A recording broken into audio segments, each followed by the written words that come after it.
Bonjour à toutes et à tous, je suis François-Marie Gautron, responsable commercial chez Advancing. Nous sommes aujourd'hui à l'Imagine Day, accompagnés de notre client Rexel France, qui va nous faire un retour d'expérience sur comment rendre la donnée accessible et exploitable par toutes et tous grâce à Amadea.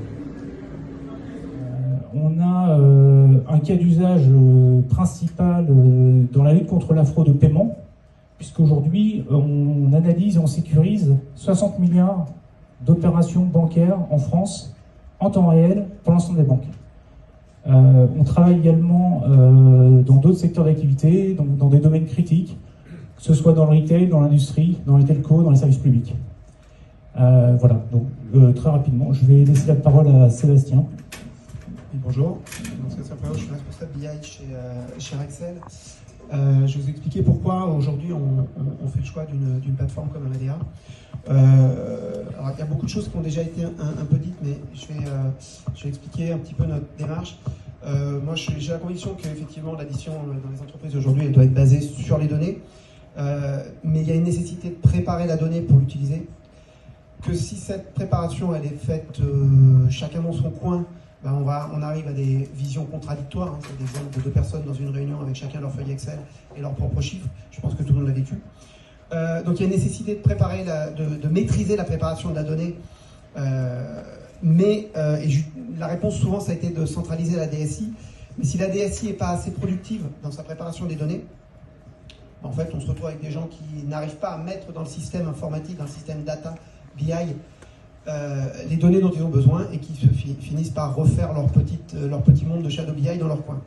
Donc il y a un vrai enjeu, et le vrai enjeu en fait de la data préparation, c'est la productivité. Si vous n'êtes pas productif dans votre data préparation, en fait la Shadow BI, la Shadow IT va réapparaître.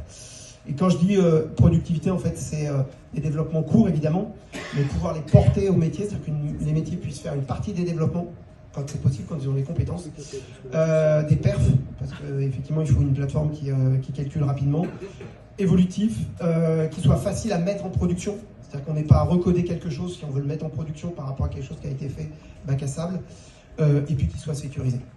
Et donc aujourd'hui, je te laisse, voilà.